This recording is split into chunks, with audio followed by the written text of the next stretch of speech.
Bonjour frères et sœurs, bienvenue de retour dans nos études des lettres rouges, parce que Jésus a été emmené en cours, si vous vous rappelez.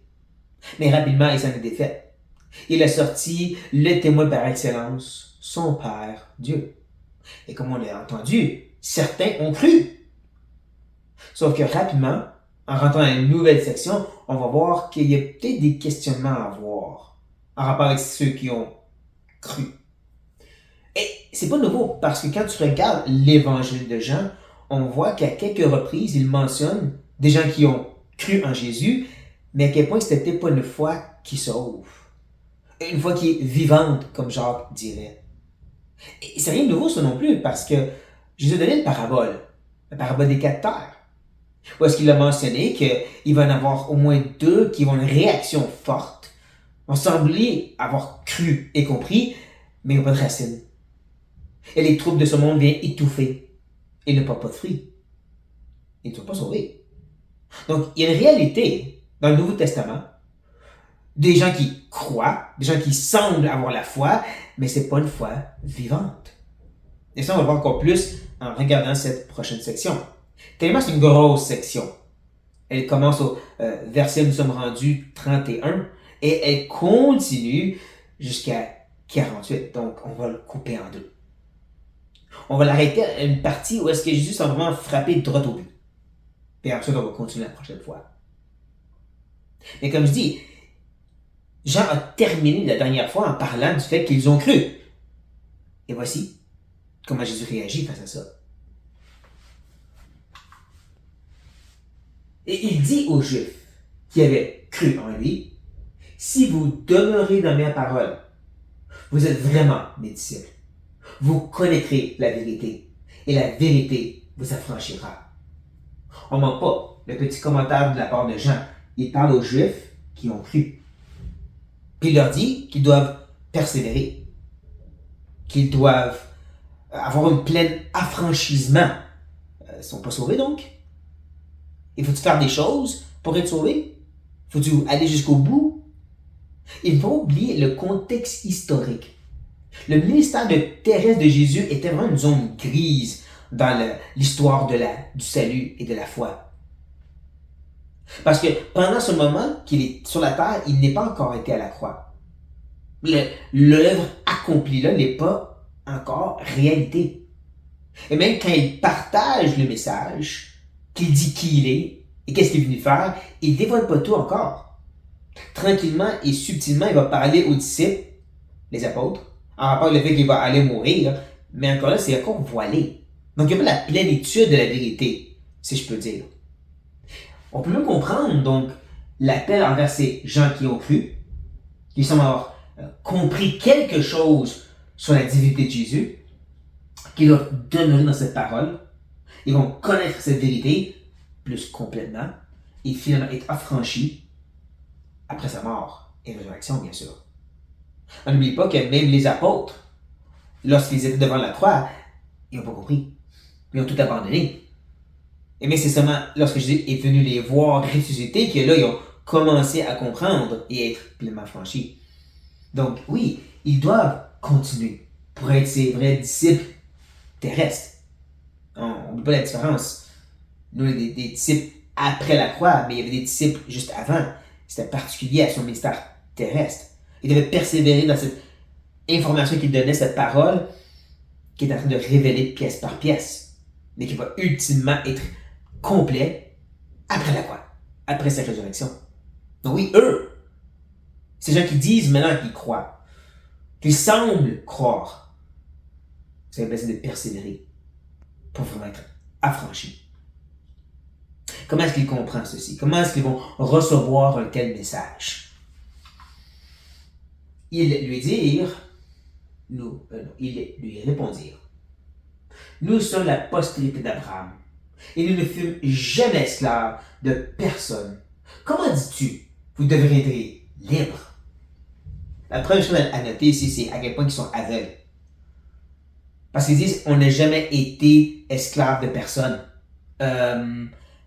Les Babyloniens, les Romains précédents, et les Assyriens qui auraient conquéri le royaume du Nord séparément, ils ont souvent été esclaves, honnêtement. Mais pendant le temps des juges, souvent, il y avait des gens qui régnaient sur eux. Avant David, les Philistins régnaient sur eux. Ouais. Ils ont souvent été esclaves. Donc, il y a un certain aveuglement ici dans ce qu'ils disent. Mais plus que ça, ils ne comprennent pas qu'est-ce que Jésus veut dire par affranchi. Ils pensent juste esclavage terrestre. Et donc, Jésus va devoir leur expliquer. Mais pour tout comprendre-là, ils sont aveugles, ils n'ont pas donc pleinement compris. Et donc, ils n'ont pas pleinement cru. Donc, il continue. Mais en vérité, je vous le dis, le répliqua Jésus. Quiconque se livre au péché est esclave du péché. Voici que Jésus revient encore sur ce sujet de la dernière fois. Vous êtes des pécheurs. Vous vous rappelez qu'ils n'ont pas vraiment aimé ça, hein? Comment oses-tu nous appeler pécheurs? T'es qui, toi, pour dire ça? Et là, maintenant, il met les deux morceaux ensemble. Cet esclavage est une qui est au péché. Vous allez voir, le reste, c'est Jésus qui va parler, mais ils ne semblent quand même pas comprendre qu'ils sont esclaves du péché. Ou vouloir admettre et reconnaître cet esclavage-là. Mais je dis, c'est ça qui est important de continuer dans ces paroles. De continuer à avoir cette révélation plus complète pour être affranchi, libéré du péché. Et ça, c'est un point capital de qu'est-ce qui est le vrai évangile. Jean nous dit ceci dans 1 Jean. Celui qui pêche est du diable, car le diable pêche dès le commencement. Le Fils de Dieu apparu afin de quoi? De détruire les œuvres du diable. C'est quoi l'œuvre? De nous faire pécher. Quiconque est né de Dieu ne pratique pas le péché, parce que la semence de Dieu demeure en lui. Il ne peut pécher, parce qu'il est né de Dieu. C'est par là que se font connaître les enfants de Dieu. Comment? Ils ne pêchent pas, parce qu'ils sont libérés. Et les enfants du diable qui s'abandonnent au péché. Quiconque ne pratique pas la justice n'est pas de Dieu. Non plus celui qui n'aime pas son frère. Parce que d'aimer les frères et sœurs fait partie de cette liberté maintenant qu'on a en Christ. Mais Jean n'est pas en train de dire qu'on ne va pas jamais pécher. Il dit qu'on est libéré de cet esclavage, de cette dictature démoniaque, de cette chair qui dit « vas-y ». On est libéré de ça. Donc, cœurs sont circoncis, comme Paul dit dans Colossiens. Justement, Paul s'adresse à ce sujet aussi dans Romains chapitre 6. Paul le regarde au complet, mais il mentionne ceci vers la fin. Que le péché ne règne donc point dans vos corps mortels. Et n'obéissez pas à ses convoitises. Ne livrez pas vos membres au péché, comme des instruments d'iniquité. Mais donnez-vous vous-même à Dieu à pratiquer la justice. Comme étant vivant de mort que vous étiez. Et offrez à Dieu vos membres comme des instruments de justice. Car le péché n'aura point de pouvoir sur vous, puisque vous êtes non sous la loi, mais sous la grâce. Et ça rattache au début. Quand il dit, se mettant dans la tête des objecteurs, il se dit, est-ce que c'est parce qu'on est sous la grâce, ça dit qu'on peut pécher tant qu'on veut? Et pas répondre loin de là. Non. Parce que vous êtes maintenant libérés du péché. C'est pour ça qu'il termine avec ces notes-là. Et avec cette idée que vous n'êtes plus sur ce joug, pas de la loi, mais de cette obligation qui vous amène à pécher. Vous êtes libérés de ça. Donc autant Jean que Paul nous rappelle, le salut inclut le fait d'être affranchi, délivré de cet esclavage du péché. Et c'est là que Jésus va en venir. Et le salut va inclure cette idée d'être délivré de cet esclavage du péché. Il va justement continuer de leur expliquer. Or, l'esclave ne demeure pas toujours dans la maison. Le Fils y demeure toujours. Si donc le Fils vous affranchit, vous serez réellement libre. Vous voyez que le Fils est au singulier 2 fois, hein? C'est le même Fils, techniquement.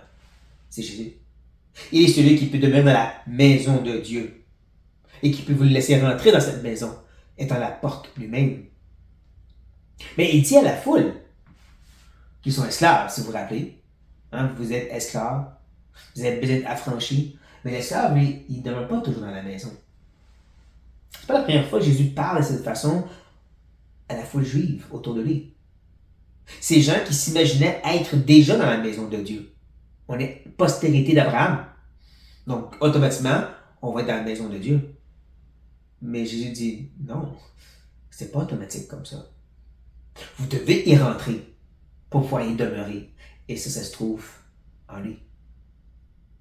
Justement, il va revenir avec l'idée d'Abraham et dire, je sais que vous êtes la postérité d'Abraham, mais vous cherchez à me faire mourir.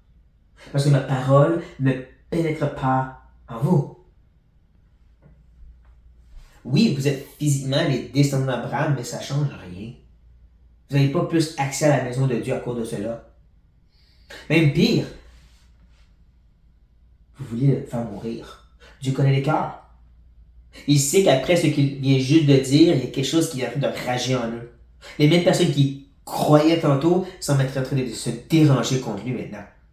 Au point même de vouloir le faire mourir parce qu'il leur dit la vérité. Vous êtes encore pécheurs. Et vous ne méritez pas d'être dans la présence de Dieu. Oh, comment tu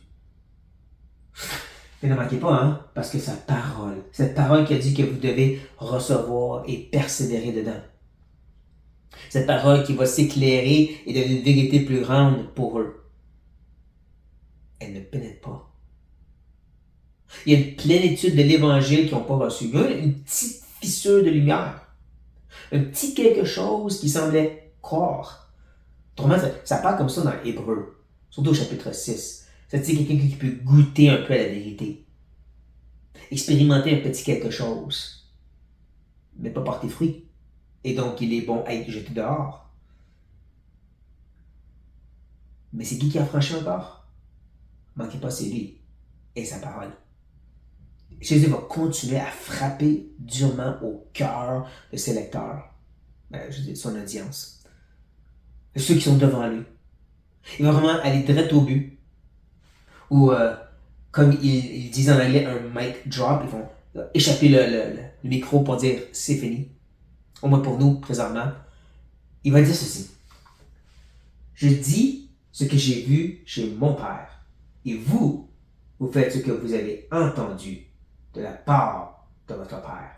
Manquez pas ici les petits jeux de mots, hein. Jésus, il dit, parole, enseignement, et qu'est-ce qu'il y a chez son Père. Eux, ce qu'ils font, tellement, c'est qu'ils ont entendu enseignement de la part de leur Père. Il y a une différence. Jésus qui a dit, mon Père, c'est Dieu, automatiquement en train de dire, et c'est pas votre Père, parce que vous en avez un autre. Ça, je veux dire que ça frappe directement au cœur de ses lecteurs. Il va aller encore plus loin dans la prochaine section. Vous devez revenir. Mais présentement déjà, en disant que le message que vous écoutez, les paroles que vous recevez, que vous appliquez et que vous mettez en pratique, vous faites. C'est ça de votre Père, qui n'est pas Dieu. Vous n'êtes pas dans sa maison, vous ne recevez pas ses paroles, vous n'êtes pas à lui, parce que vous êtes encore esclave. On ne peut pas manquer à quel point que le message de Jésus, c'est un message qui a besoin d'être proclamé de nos jours. Que le salut, c'est oui, Jésus lave nos péchés par son sang. Il meurt à notre place. Mais aussi pour nous ressusciter en nouveauté de vie. Pour que nous naissons de nouveau. Soyons affranchis du péché. Il y a une autre réalité qui est souvent négligée, pas mentionnée, pas vécue dans trop d'églises. Cette nouvelle naissance, cette délivrance de la chair, c'est le fait d'être comme le Fils. Jean, dans Jean, justement, va dire, on ne peut pas, justement, dire que nous connaissons le Dieu qui est lumière, tout en vivant dans les ténèbres. C'est pas possible. Parce que Dieu-là vit dans la lumière et il nous amène là, avec lui. Donc, ce que Jésus dit est aussi important pour nous maintenant.